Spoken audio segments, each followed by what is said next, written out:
Morning. I'm going to read just one verse from Romans this morning. Now, Romans is an important book. It's the longest letter, I suppose, that Paul has written in the Old Testament and the New Testament, And from that point of view, it is a very important book.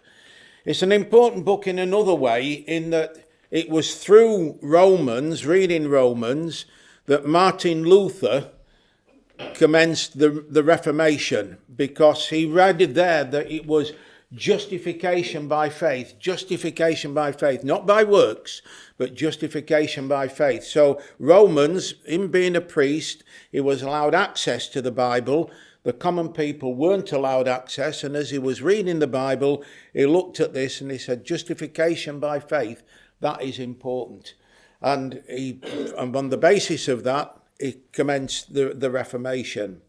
The verse that I want to read is verse 1 of chapter 12. Verse 1 of chapter 12 of Romans.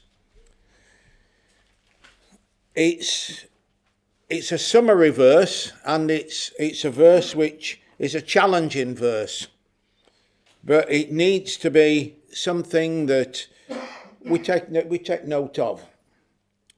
I beseech you, therefore, brethren, by the mercies of God, that you present your bodies a living sacrifice, holy, acceptable to God, which is your reasonable service. It's a verse I'm sure that we've read many times. As I say, in Romans, Paul, he brings out a lot of doctrines, and he spent the whole of chapter 11 showing that the Jews and the Gentiles, effectively, we're all one. And he regrets the fact that the Jews, his own race, have rejected the Lord Jesus Christ. But he goes through Romans 11 and he builds that picture that we're all one. So there's no preference of race in terms of being in the Lord Jesus Christ, which is why he begins chapter 12 with the word therefore. Therefore.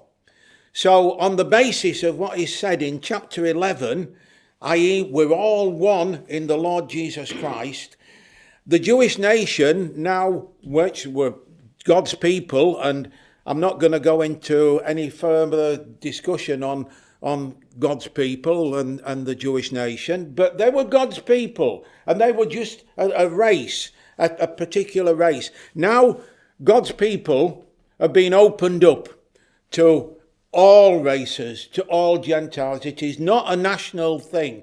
And Paul brings this out, that we're all in this position where the Lord has saved us. We've been brought into this relationship with the Lord, and now we're all to receive exactly the same blessings that the Jews were due to receive.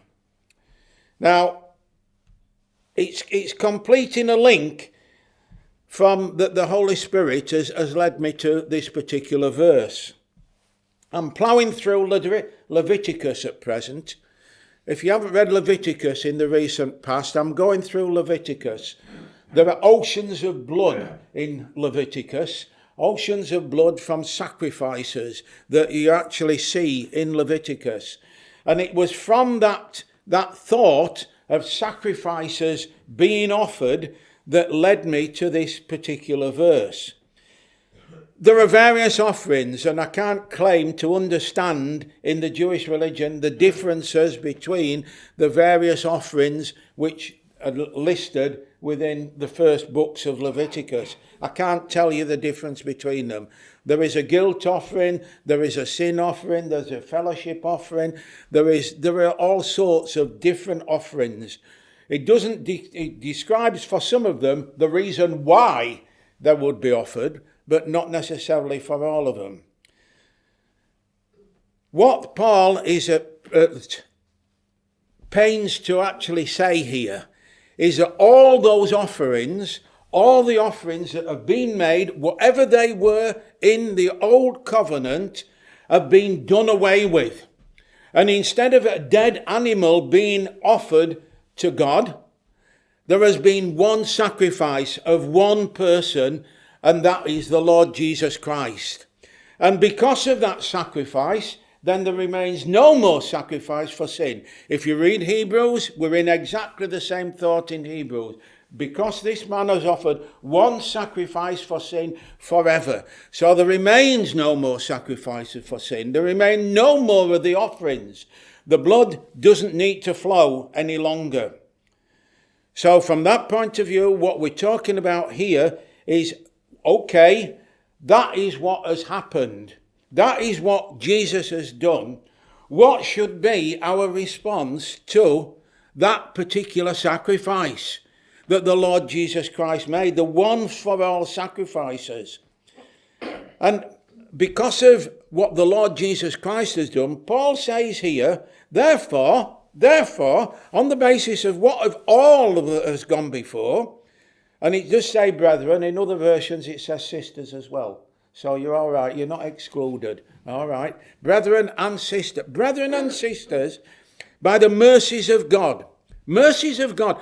When we think about what we've been brought into when we took the Lord Jesus Christ as our own personal Saviour, we've been brought into the mercies of God.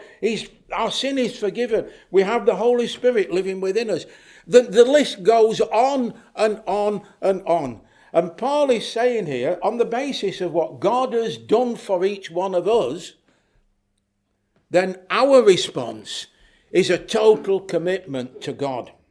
And the total commitment is that you present your bodies. Now, don't just think it's body. This is mind. This is everything. This is the living sacrifice that we make to God. It is ourselves which are offering. Denise has put something on prayer line this morning which is about worship and offering ourselves in terms of worship. This is why we're here this morning. Not just to speak, not just to make noises, but to offer ourselves to God because of what the Lord Jesus Christ has done. And present your bodies, that's a continuous tense. It's not a one-off.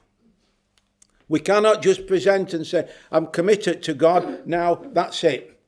It is a constant process, ongoing. It's the present continuous tense of that particular verse. That you present your bodies, the whole person, a living sacrifice, not dead. We're not offering a dead animal any longer. This is a living sacrifice. This is you and I being offered to God. This is you and I being poured out to God, if you like, in worship and in praise and in service. There is no part of us now which is we can separate from God. We are wholly his, and this is a whole sacrifice, a living sacrifice, holy, not because of what we have done, but because of what the Lord Jesus Christ has done. He has made us holy. And it gets to the last part. Whichever way you want to read the word reasonable. Whichever way you want to read the word reasonable. Reasonable, sometimes we say, well, yeah, that's a reasonable response, don't we? We say that. In other words, it's a justified response. Well, you can read it that way. But we can also read it as a logical response. Right? That is reasonable. That is something that we should do. And this is what all those thoughts are contained within there. That this is a total and complete sacrifice to God. Not a dead animal any longer. No blood, no altar now. And that's the hymn that we'll be singing shortly. No blood, no altar now. The sacrifice is all. But we now have the sacrifice of praise, the sacrifice of worship, the sacrifice of service to bring in to God as we gather around the Lord's table on a Sunday morning. That worship, should come entirely from the whole part of us. Every part of us should be involved in worship. The mind, the body, the voice, whatever. We should be involved in worship, total worship to God, because that is what we're here for. That is why we've been saved. That is why we're here. That is why the Lord has brought us to where we are. Thank you, Lord. Thank you. That's why the Lord's brought us here. We're not being brought just to revel in the fact that we've got salvation. We are a living sacrifice. A living sacrifice. Day in, day out. Continuous present tense. Offering. Day in and day out. Forget the sacrifices in the Old Testament. This is a living sacrifice.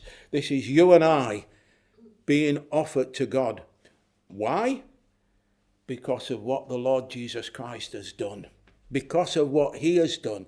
The sacrifice above all sacrifices. He has made that sacrifice, and because he's made that sacrifice, we are here this morning to remember him, to worship him, and to offer ourselves as a living sacrifice to God. Today is a good opportunity, but this should go on a day by day by day by day. It is our reasonable service. Reasonable, minimum, logical, total, complete, whatever way you want to read that. Whatever way you want to read that. That is our reaction. And there is a reaction. It is our response. We should be there. We should be following what that is actually saying. And I want us to sing that hymn, 171 in Believers. 171 in Believers. No blood, no altar now. The sacrifice is all. No flame, no smoke ascends on high. The Lamb is slain no more. But richer blood has flowed from nobler veins to purge the soul from guilt and cleanse the reddest stains. We thank you for the blood of Christ thy Son, the blood by which our peace is made, our victory is won. Great victory o'er hell and sin and woe, that needs no second fight and leaves no second foe. 171 in Believers.